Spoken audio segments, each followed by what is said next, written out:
ನಾನು ಪ್ರಫುಲ್ಲ ನಾಯ್ಕ ಅಂತ ಹೇಳಿ ಇದು ಮೂಡಬಿದ್ರೆಯಿಂದ ಬಂದಿದ್ದೇನೆ. ಪೊಲೀಸ್ ಇನ್ಸ್ಪೆಕ್ಟರ್ ಸಂದೇಶರ ವಿರುದ್ಧ ಹಲವು ಸುಳ್ಳು ಆರೋಪಗಳು ಕೇಳಿ ಬರುತ್ತಿದ್ದು, ಇದು ಮಾಡಿದ ವ್ಯಕ್ತಿ ಬೇರೆ ಯಾರು ಅಲ್ಲ, ನನ್ನ ಸ್ವಂತ ಸಹೋದರಿಯಾದ ಸುಮತಿ ನಾಯ್ಕ. ಇವರ ನಡವಳಿಕೆ ಸರಿಯೇನಿಲ್ಲ. ಇವಳು ನಮ್ಮ ಮರ್ಯಾದೆ ತೆಗಿತಾ ಬರ್ತಾ ಇದ್ದಾಳೆ. ಸಮಾಜದಲ್ಲಿ ಬದುಕಲು ನನಗೆ ತುಂಬಾ ಕಷ್ಟವಾಗುತ್ತಿದೆ. ಈ ಸಂದೇಶದ ವಿರುದ್ಧ ಇವಳು ಸುಳ್ಳು ಆರೋಪಗಳನ್ನು ಮಾಡುತ್ತಿರು. ನಿಜವಾಗಿ ಇದು ಸುಳ್ಳಾಗಿದೆ. ಇವಳು ಮಡಿವಾಳ ಪೊಲೀಸ್ ಠಾಣೆಯಲ್ಲಿ ಒಂದು ಕೇಸ್ ದಾಖಲಾಗಿದೆ.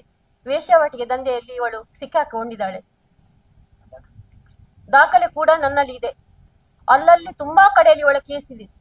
ಒಂದು ಕಡೆಯಲ್ಲ, ಮಂಗಳೂರಲ್ಲಿ, ಮೂಡಬಿದ್ರೆಯಲ್ಲಿ, ವೇಣೂರಲ್ಲಿ, ಕಾರ್ಕಳದಲ್ಲಿ, ಎಲ್ಲಾ ಕಡೆಯಲ್ಲಿ ಇಂಥದೇ ಕೆಲಸ ಮಾಡ್ತಾ ಇದ್ದಾಳೆ ಅವಳು. ವಿಷಯ ಏನಂದ್ರೆ, ಈ ಇನ್ಸ್ಪೆಕ್ಟರ್ ವಿರುದ್ಧ ಯಾಕೆ ಹೀಗೆ ಮಾಡ್ತಾಳೆ ಅಂದ್ರೆ, ನಮ್ಮ ಕೌಟುಂಬಿಕ ಕಲಹ ನನ್ನ ಮತ್ತು ಗಂಡನ ವಿರುದ್ಧ ಒಂದು ಕಂಪ್ಲೇಂಟ್ ಸ್ಟೇಷನ್ ಅಲ್ಲಿ ಆಗಿತ್ತು ಮೂಡಬಿದ್ರೆಯಲ್ಲಿ. ಕಳೆದ 25 ಮೇ 9 ತಾರೀಕಿನಂದು ಒಂದು ಅಲ್ಲಿ ಕಂಪ್ಲೇಂಟ್ ದಾಖಲಾಗಿತ್ತು. ಆ ವಿಚಾರಣೆಗೋಸ್ಕರ ನನ್ನ ಗಂಡ ನನ್ನನ್ನು ಕರೆದಿದ್ರು ಸರ್. ಆ ವೇಳೆ ನಾನು ಹೋಗಿದ್ದೆವು. ಆಗ ಇವಳಿಗೆ ಬರುವ ಅವಶ್ಯಕತೆ ಇರಲಿಲ್ಲ. ಆದ್ರೂ ಇವಳು ನನ್ನ ಗಂಡನ ಎತ್ತಿಕೊಟ್ಟು ಬಂದಿದ್ದಾಳೆ. ಬಂದು ಅಲ್ಲಿ ಕಾನ್ಸ್ಟೇಬಲ್ ವಿಚಾರಣೆ ಮಾಡ್ತಾ ಇದ್ರು. ವಿಚಾರಣೆ ಮಾಡುವಾಗ, ಯಾಕಮ್ಮ ಹೀಗೆಲ್ಲ ಮಾಡ್ತಿ, ನಿನ್ನ ಅಕ್ಕ ಅಲ್ವಾ, ನಿನ್ನ ಅಕ್ಕನ್ಗೆ ಯಾಕೆ ಹೀಗೆ ದ್ರೋಹ ಮಾಡ್ತಿ, ನೀವು ಒಳ್ಳೇದ್ರಲ್ಲಿ ಇರಿ ಅಂತ ಸಮಾಧಾನ ಮಾಡ್ತಾನೆ ಇದ್ರು. ಆದ್ರೂ ಇವರು ಅಲ್ಲಿ ಕೇಳ್ತಾ ಇರ್ಲಿಲ್ಲ, ರಂಪಾಟ ಮಾಡ್ತಾನೆ ಇದ್ರು. 6 ಗಂಟೆ ಹೊತ್ತಿಗೆ ನಮ್ಮ ಇನ್ಸ್ಪೆಕ್ಟರ್ ಸಂದೇಶ್ವರವರು ಸ್ಟೇಷನ್ಗೆ ಬರುವಾಗ ಇವಳ ಬೊಬ್ಬೆ ಕೇಳ್ತದೆ. ಬೊಬ್ಬೆ ಕೇಳಿದಕ್ಕೆ ಕೇಳ್ತಾರೆ, ಯಾರಮ್ಮ ಅವಳು ಬೊಬ್ಬೆ ಹಾಕುದು ಹಾಗೆ.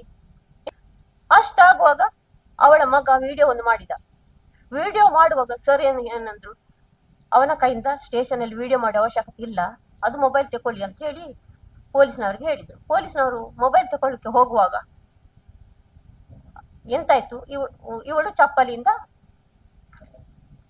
ಪೊಲೀಸಿಗೆ ತೆಗ್ಲು.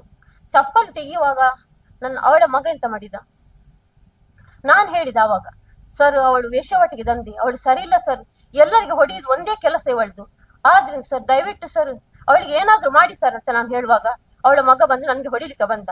ಮಗ ಹೊಡಿಲಿಕ್ಕೆ ಬರುವಾಗ ಆ ಇನ್ಸ್ಪೆಕ್ಟರ್ ಏನ್ ಮಾಡಿದ್ರು, ಇವನನ್ನು ತಡ್ದು 2 ಪೆಟ್ಟು ಕೊಟ್ಟು ರೂಮಲ್ಲಿ ಒಳಗೆ ಕೂರಿಸಿದ್ರು.